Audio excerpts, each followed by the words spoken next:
Do do do do do do. Do do do do do do.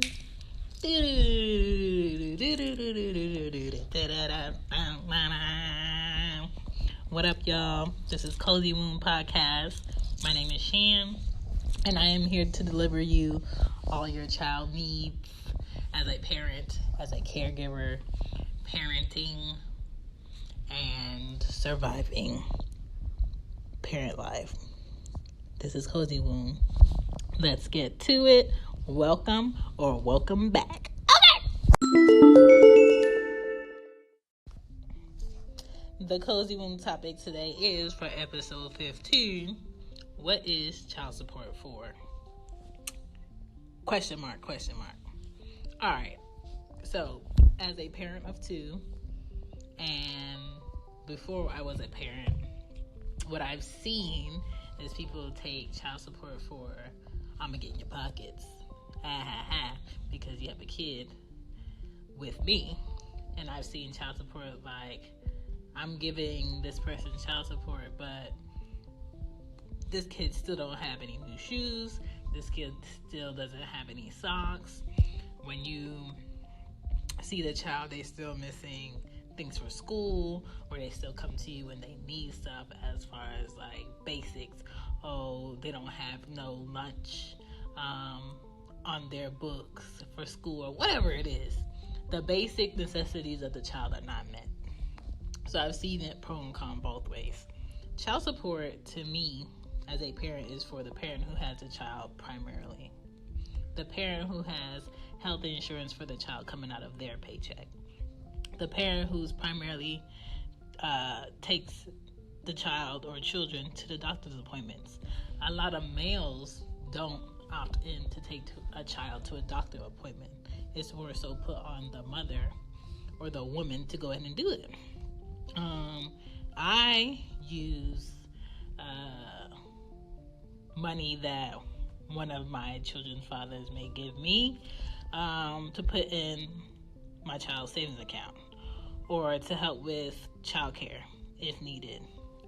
Help with the child's food if they live in different homes. Like, Arya just got off of formula, which is like damn near $30 a piece. That's expensive. Emergencies that will affect the child that may come up. That's what I feel like child support is for. And child support needs to be consistent for prep issues. So if I have all these other responsibilities going on, I need to have a peace of mind where I don't have to worry about how am I going to get this for the child if I pay such and such bill. Meaning, when you're offering to give money for a child, for child support needs, I need to be able to count on the fact that that money is going to be here for that date, so I can prepare everything else around it. Because that helps my household function, that's going to help your household function, so there's no surprises, so you automatically know that that's dealt with, that has been done. That's just common courtesy. Replacing clothing. I don't know about you and your kids, or any kids that you are around, but kids go through clothes like nobody's business. So I have clothes for my kids at my house, and Ari's daddy has clothes for Ari at his house. Yes, we exchange clothes sometimes, depending on, just because I bought a jacket, I'm not going to take the jacket off because she's going to your house. No, she's going to wear the jacket to your house, vice versa. So it works hand in hand, but it shouldn't be like never the case of me having X, Y, and Z here for her, and then at your house you don't have it. You should have it. Like, if I have 3 pacifiers at my house, 2 for in the car, 1 for in the house, you should have the same. You should have a pacifier in your car just in case for some reason her pacifier is not on her. By the time you pick her up, you don't want to be halfway between my house and your house to notice, oh, she ain't got no pacifier, she back here acting a whole fool. Have that in the car. If I have diapers in my car in a bag for a kid, you should have diapers in the bag in your car with the kids. Like, you never know what can happen when you're taking a child from point A to point B. The only thing that you can do is prep. As far as sharing wise, Ari's dad will have Ari Wednesday night, all Thursday, Friday till about 11 a.m., and then he'll bring her to me all Saturday because I work. And sometimes Saturday nights he'll bring her to me, or Sunday morning by like 11 a.m. he will bring her to me. And then I have her Sunday, Monday, Tuesday, Wednesday, and Friday. So my off days are Fridays and Sundays, and they're always with her and her sister. Like, there's no days that I have where if I'm not working and I have an off day, I don't have my kids. Like, my kids are with me. They're a package deal. Unless I have, like, a family member that wants to keep them for me, or unless I have a sitter that I hire to pay more money than the sitter I have them for during the week to keep them, or if I have one of my friends that want to keep them because they don't have kids and I'm completely comfortable with them keeping them because they're responsible. That's the only way that would be like a relief for me. But for the most part, I usually have the girls all the time. Parents who have to do things solo versus a parent who has help. For example, in my house, I'm the only adult in my house, and then I have 2 young kids. So that means I have to do everything. I have to clean, I have to cook, I have to prepare, I have to get out the house by 6:30 a.m. By the time I get in the house of both of the girls, it's probably 10 o'clock, 10:30 p.m. at night. So Ari's dad's house is where he's not an only parent in his house. He lives with his girl, and they have 2 kids who are teenagers. So if he can't do something, or he's busy with Ari and he can't handle it at the moment, he could pass her off.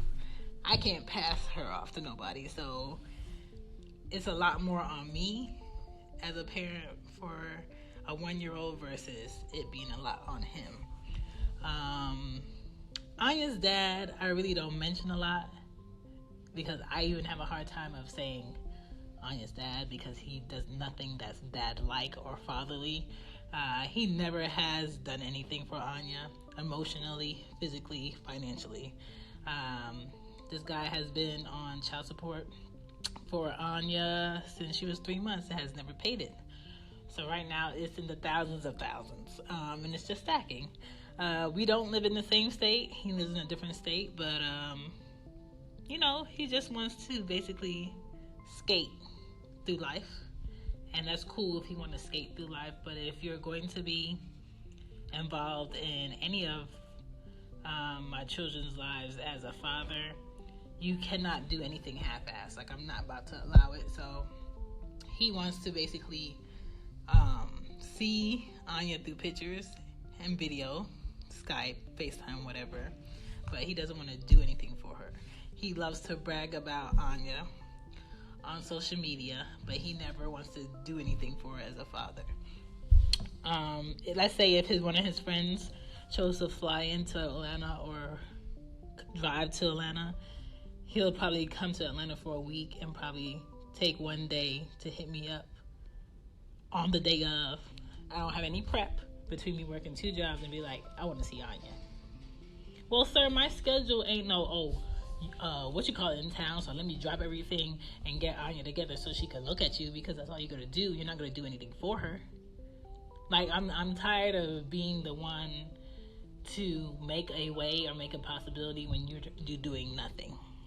And there is a complete divide between how he is as a non-father and how Ari's dad is as a father, because he actually does meet me halfway with taking care of Ari, versus Anya's father has never done anything, and it has been solely my family and I supporting Anya since day one.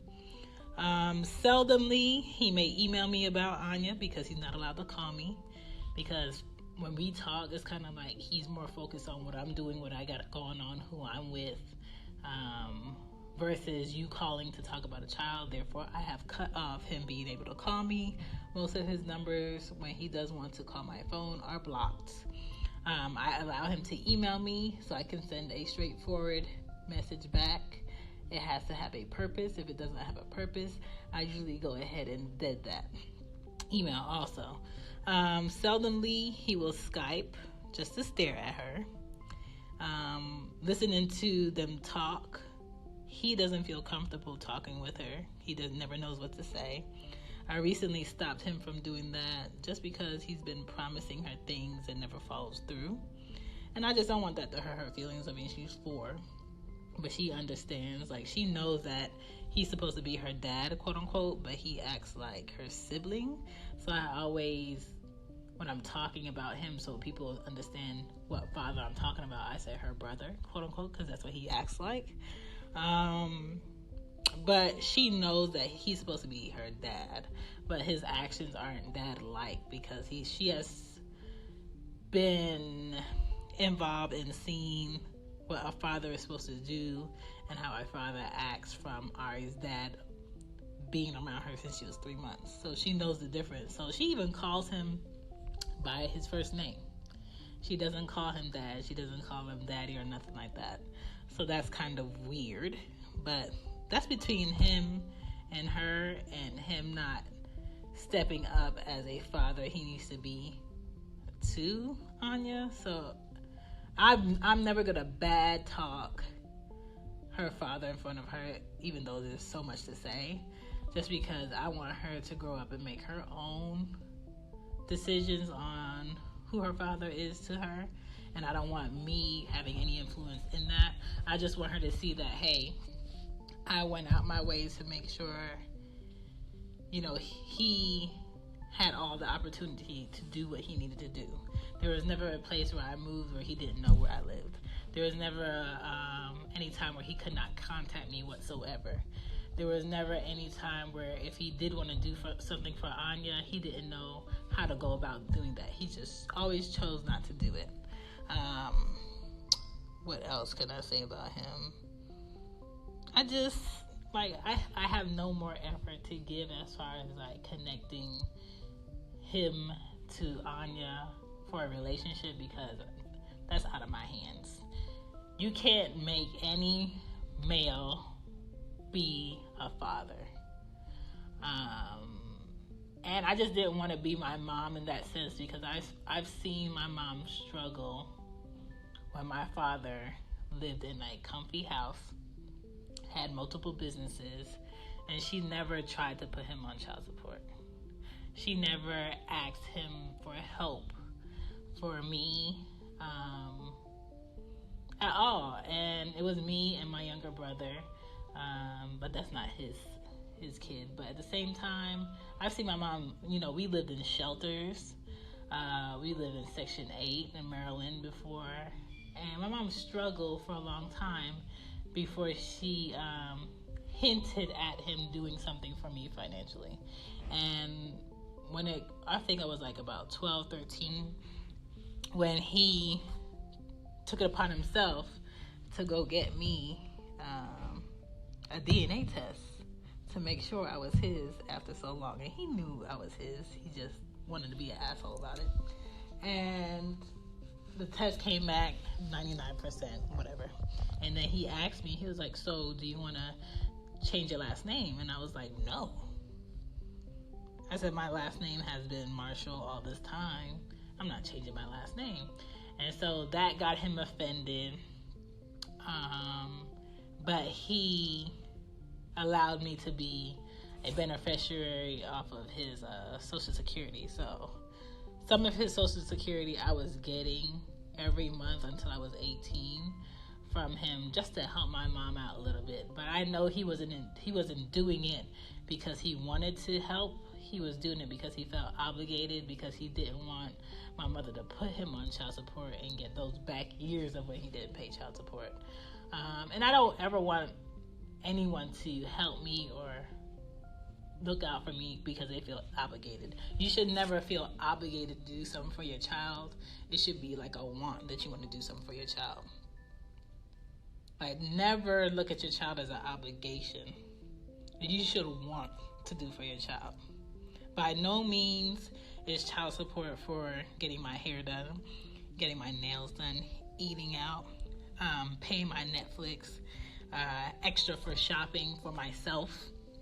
I just feel like, when you have a child or children and you as a mother and father, you share the responsibilities of that child. My failure is going to be their failure. Her father's failures are going to be her failures, because that's who's going to affect. So there is no my money, your money. In that sense, it's more so, let's say, for instance, if Ari's dad needed $40 or $50 or $60 and I had it to give him and he didn't have it in order for him to make $200 for work, I'm going to loan that to him, because the ending result is this man is going to have more money in his pocket in order to benefit for whatever responsibilities he has at a certain time or date for any bill coming up. That way he won't be in a hole, in turn making sure my child is not in the hole and not having anything she needs. So people need to stop selfishly looking at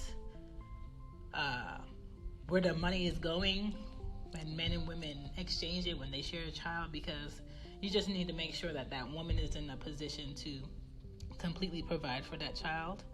And if you can help, you help. Vice versa. If you are in a position where you can help the father better make your child comfortable when they have them, then you do that. It's not we not together, so you need to figure it out by yourself. Or, we not together, you about to lose your house, or you just sleep in your car. You know what I'm saying? Like, that's selfish thinking, unless that person just does not want to do shit for themselves and they think they can skate through life for the sake of y'all have a kid and just let me move in and I know I don't want to work. No, sir.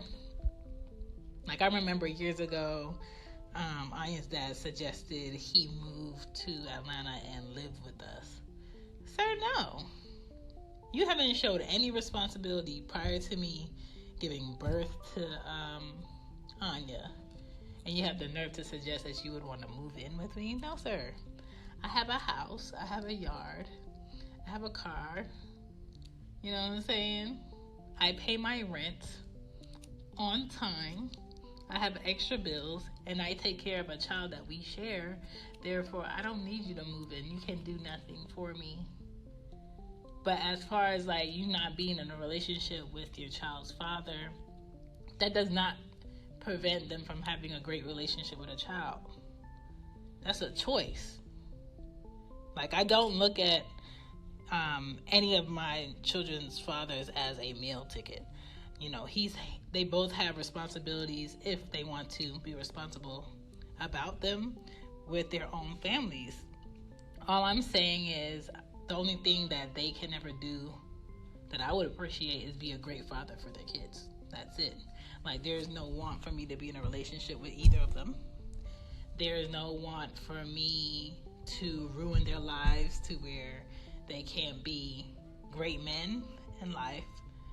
I just want there to be a respect factor as the other parent all the time, and vice versa. Like, there's nothing I would do with anyone I'm with to disrespect them as their fathers. Ari's dad, like, if there was an emergency, no matter who I'm with, come to my house and pull up and let's go ahead and address,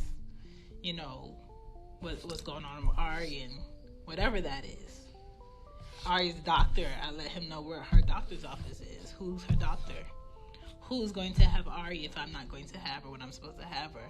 I let him know that beforehand. Like, I don't do anything behind his back regarding Ari without asking him first and letting him know first. That's common courtesy. So by no means, I don't understand why men feel like, oh, she put me on child support. Let me just tell you, child support of what the state is going to tell you have to pay, unless you're in Florida or California, ain't shit. It's not shit. It's not going to put a dent in what you need to do. Anya's father, his child support order will not even pay for 2 weeks of Anya going to a daycare. But that's his order for the last 3 years. the last 4 years, and he has never paid it. So I've been thugging it out as her mom, as I should. But at the same time, I would love for me to know that that amount of money was there just in case I needed it for something regarding Anya. Just in case, I couldn't do something for whatever financial reason. I don't have to worry about my lights not being on and them not having any heat or any clean water because I'm getting the support from the other parent, and I'm not out here feeling like I'm the only one that created this child. It's supposed to support the child. That's what it is. So don't be mad that court is telling you consistently, this is the date we're going to go ahead and take out this money for this child. This is the amount it is. All you can do as a father is prepare for it. And I'm not going to say that child support means that nothing extra is going to be asked of you, because emergencies happen when you have kids. So just expect that. Things come up when you have kids. Just expect that. But the ending result is, if it's for the benefit of the child, why is it a bad thing? And that's the question. Why is it a bad thing if it's, at the end of the day, the benefit of the child? So child support, it's not a bad thing. It's a consistent thing. And a lot of men just don't like anybody telling them when, how, and how much they need to be doing in regards of anything, let alone a child. So yeah, I am for child support if needed. If needed. But some men, you don't need to put them on child support. They don't need to come to you and say, so how much exactly do you need for the child this week or out of my paycheck? I don't need to tell you exactly. Just make a consistent amount and make sure I can depend on it and you can prepare for it. That's it. So that is this episode, child support and who is it for. If you have any questions, please leave a voicemail or email me at whoisshan.com. I'm willing to listen. And if you have any tips on making a man or a woman more understanding or comfortable when it comes to child support, please send me something. Or you can hit me up on Twitter at 2artsy. I am willing to listen. Opinions are opinions. You don't have to agree.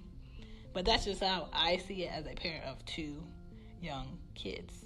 Child support is for the child, nothing else. Peace.